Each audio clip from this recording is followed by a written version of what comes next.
नारी शक्ति आज तरक्की कर रही है, उसकी प्रतिभा का लोग लोहा मान रहे हैं, तो कहीं न कहीं हमारे मन मस्तिष्क वहां जाते हैं, कहां?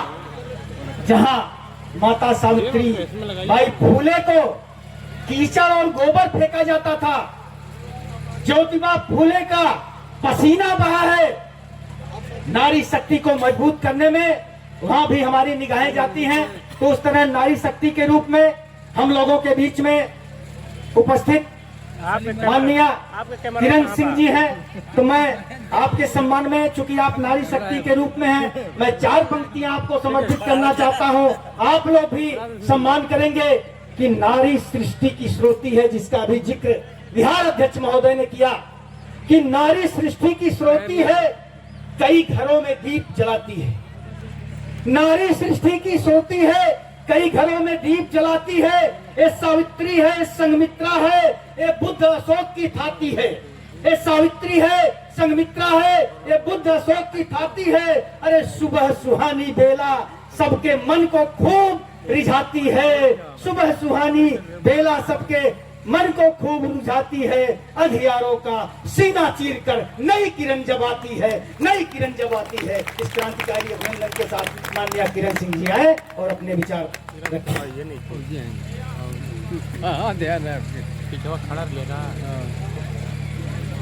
धन्यवाद राजेश जी।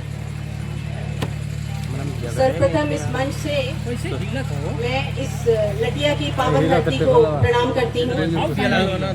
यहाँ मंचासी सभी श्रद्धेय गुरु जी को और जितने भी हमारे विशिष्ट अतिथिगण आए हैं, सम्राट अशोक क्लब के जितने भी सदस्यगण हैं, मीडिया से जितने भी बंधु आए हैं और तमाम उत्तर प्रदेश और उत्तर प्रदेश के बाहर से आए सभी बंधुओं का हार्दिक अभिनंदन करती हूँ। जैसा कि इस मंच पर आप लोगों ने ये पीछे जो मूर्तियाँ देखी, आज हम लोग सम्राट अशोक, महात्मा बुद्ध और उनके साथ शहीद जगदेव बाबू जी को याद कर रहे हैं।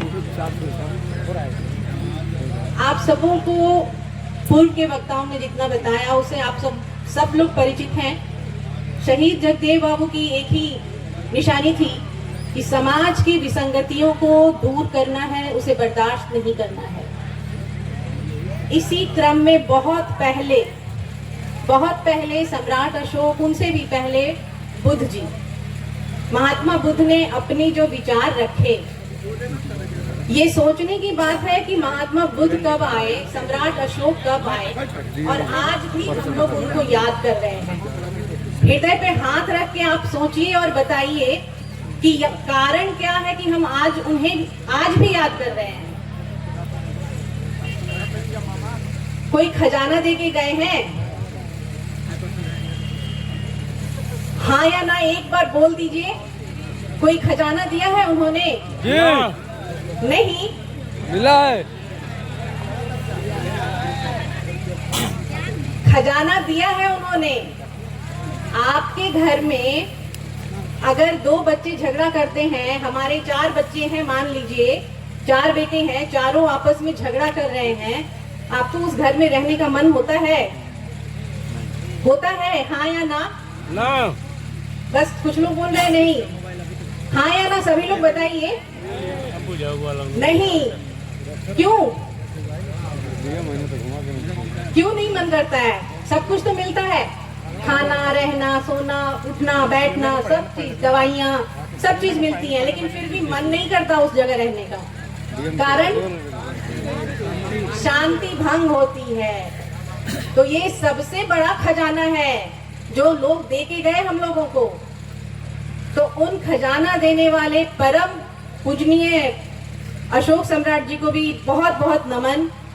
और लटिया की इस धरती पे मैं आई, ये मेरा सौभाग्य है। और मुझे बुलाने के लिए सम्राट अशोक क्लब के मेंबर्स को भी बहुत बहुत धन्यवाद। दरअसल आपको, हमको, सबको समझना होगा कि जो विश्व के शुरुआत में जरूरी था वो आज भी जरूरी है। जब हम ये बात करते हैं कि महात्मा बुद्ध के संदेशों को सम्राट अशोक ने शिलालेखों पर लिखकर जगह जगह पे प्रचार प्रसार किया, तो हमें ये समझना होगा कि इसके पीछे कितना उत्तम विचार था जैसा कि अभी आप सबों ने एक सुर में कहा कि आपके घर में अगर बच्चे झगड़ा करेंगे या कोई भी झगड़ा करेगा, आपको वहां रहने की इच्छा नहीं होगी। आप इसको बड़े रूप में सोचिए। हमारे पूरे अंतर्राष्ट्रीय स्तर पर अगर आपसी संबंध हमारे मधुर नहीं होंगे एक दूसरे के साथ, यहाँ पर थाईलैंड से गुरुजी आए हैं और जापान से भी आए हैं और नेपाल से भी सर आए हैं, तो ये सभी लोग एक सूत्र में बंधे हैं हम लोग, और वो सबसे बड़ा सूत्र है मानवता। महात्मा बुद्ध का जो एक संदेश था और सम्राट अशोक जी ने जिसे फैलाया, वो मानवता से ही जुड़ा हुआ है। हम मनुष्य हैं और मनुष्य की गरिमा को हमें पूरा सम्मान देना चाहिए। एक मनुष्य अगर खुश नहीं है तो दूसरा मनुष्य भी खुश नहीं रह सकता। अभी जो भीष्म जी ने शेर और मक्खी की कहानी सुनाई, उसमें एक छिपा हुआ तर्क ये भी था कि हमें अपने पास फिनाइल रखना होगा। मैं क्षमा चाहती हूँ, लेकिन तर्क में जो भाव है उसको समझने की कोशिश कीजिएगा। न शेर से डरना है, न मक्खी से डरना है, अपने पास फिनाइल जरूर रखना है, और वो एक दूसरे के साथ बैठने से, आपस में विचारों के आदान प्रदान करने से ही आएगा। सम्राट अशोक क्लब के संस्थापक को मेरा शत शत नमन है, क्योंकि इतने शिद्दत के साथ इस संस्था को 30 वर्षों तक अगर संचालित किया जा रहा है, तो मैं इस मन से सलाम करती हूँ सम्राट अशोक क्लब को, क्योंकि अनुशासन को मैंने देखा है और आप सबों ने भी देखा होगा। अनुशासन में किसी को रखना बहुत मुश्किल है, खास तौर से बड़े लोगों को। क्षमा चाहती हूँ, बड़े लोगों को इसलिए कह रही हूँ क्योंकि हमारा तार्किक विकास हो चुका होता है, दूसरों के तर्कों को हम समझने में बहुत ज्यादा अटते हैं, हमारी अपनी एक विश्वास की क्षमता बन चुकी होती है। मैं इस मंच से ये भी कहना चाहती हूँ कि हमें आज की जो नई तकनीक व्यवस्था हो रही है और आज का जो युग जिस दौड़ में जा रहा है ना, मिनट मिनट पे कोई एक संदेश आता है, हमारे हाथों में मोबाइल है, टैब है, घर पे टीवी है, केबल है, लोग आप पास बैठते हैं लेकिन पता चलता है एक उधर मोबाइल लेके बैठा है, एक इधर मोबाइल लेके बैठा है, आपस में वार्तालाप नहीं होता है।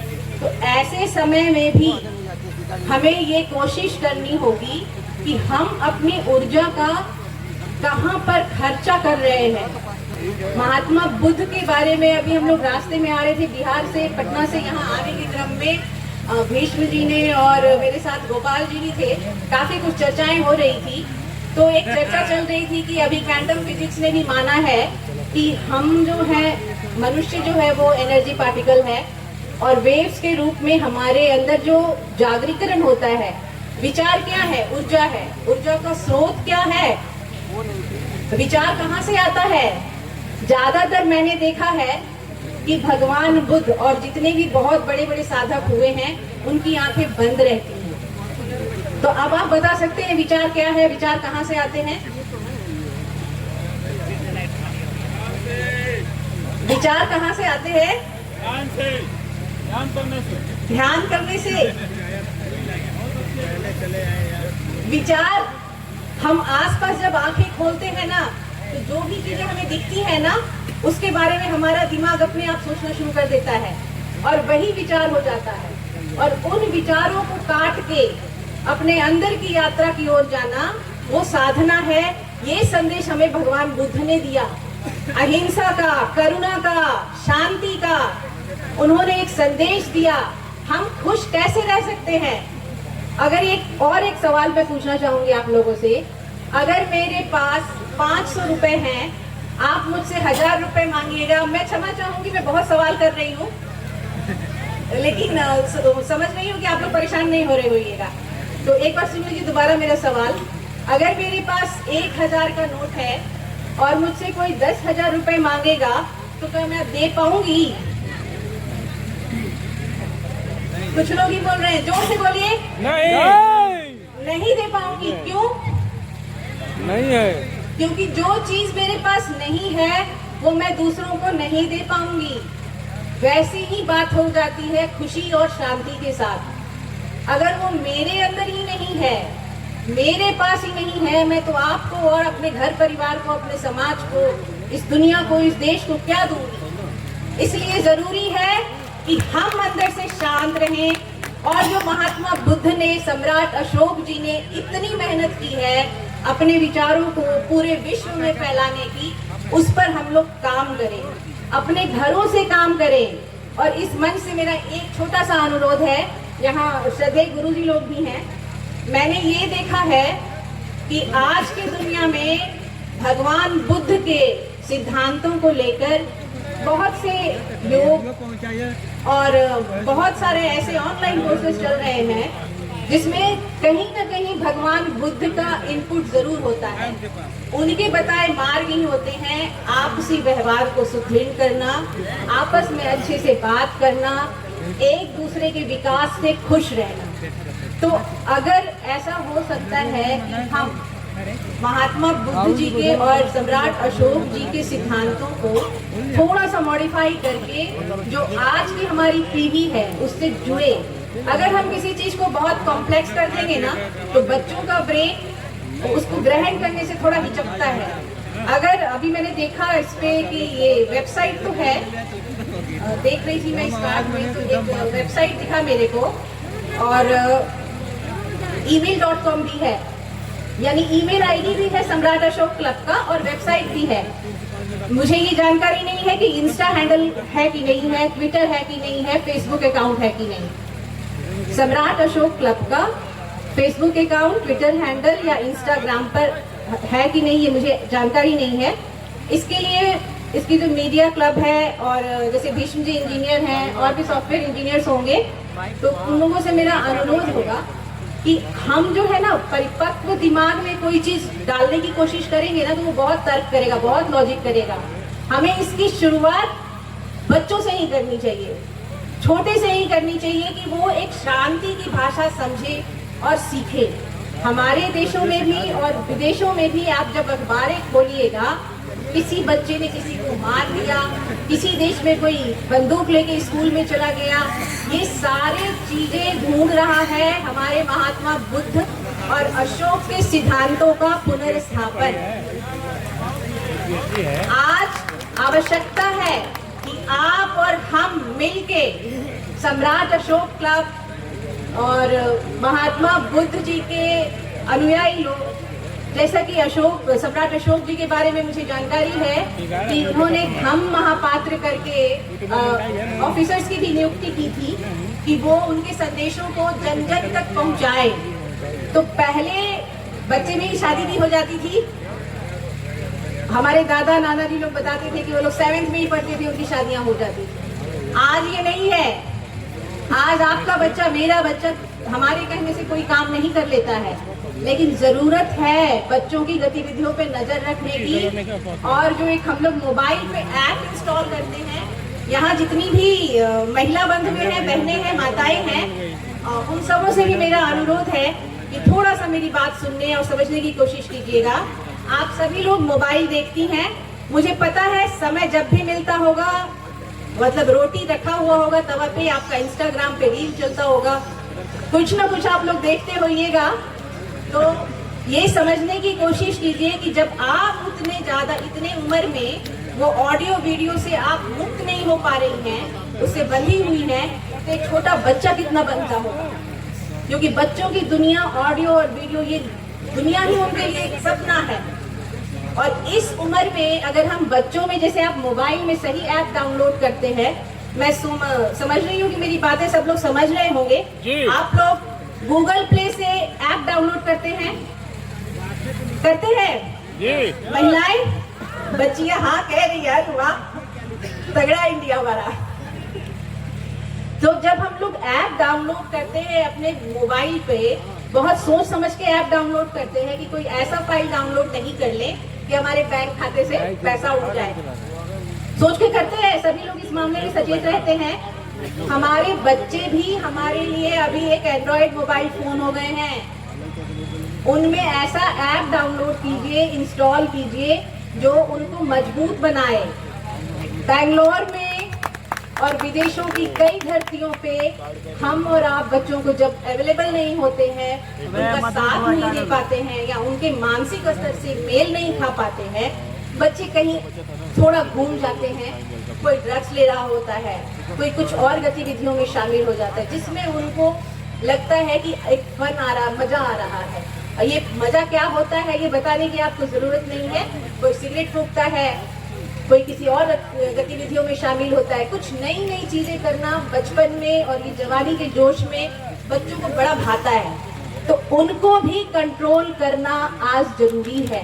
और जब हम महात्मा बुद्ध जी की बात करते हैं और सम्राट अशोक की बात करते हैं और लटिया की इस पावन धरती पे जब मैं खड़ी हूँ, तो मैं आप सबों से ये आग्रह और अनुरोध करूंगी कि कृपया इसमें भी काम करें हम लोग। और हमारे माननीय गुरु जी जनों से मैं फिर से अनुरोध करूंगी कि थोड़ा सा, अगर ये बहुत मैंने देखा अष्ट नियम है और बहुत सारे नियम हैं, काफी नियम हैं धम्म के और अशोक जी के सिद्धांतों के, उसको थोड़ा सा सिंप्लीफाई करके अगर हम लोग एक एनिमेटेड फिल्म बना दें, अगर एक इंस्टाग्राम बनाएं जिसपे छोटी छोटी फिल्में दिखाएं, अपलोड करें और बच्चे उससे जुड़े, तो शायद हमारी जो युवा शक्ति है ना, आज से 3 साल बाद जब हम यहाँ मिलेंगे तो एक अलग ही माहौल होगा। और मैं समझती हूँ कि हमारा देश, हमारे बच्चे सिर्फ हमारे लिए नहीं, अंतर्राष्ट्रीय स्तर पर एक मिसाल होंगे। और महात्मा बुद्ध और सम्राट अशोक और शहीद जगदेव बाबू, क्योंकि मेरा मानना है, मुझे जहाँ तक याद आ रहा है, हमने किताबों में पढ़ा था कि भगवान बुद्ध पुनर्जन्म के सिद्धांत को मानते थे। तो मैं ये मान रही हूँ कि इस लटिया की भूमि पर आज वो आप सबों के बीच कहीं न कहीं किसी रूप में विराजमान है। और उनके लिए हम लोगों का ये बहुत बड़ा एक विनम्र भेंट होगा कि हम आने वाली पीढ़ी के लिए और अपने लिए अंतर्राष्ट्रीय स्तर पर उनके सिद्धांतों को अपने बच्चों में इस तरह से इंस्टॉल करें कि कहीं भी युद्ध ना हो, कहीं भी आपसी मनमुटाव ना हो, जातीय द्वेष नहीं हो और हमें कभी कोई फिनाइल इस्तेमाल करने की जरूरत नहीं पड़े। इसी के साथ मैं अपनी बातों को विराम देती हूँ। मीडिया के पास है, आइए यहीं पर बात हो जाए।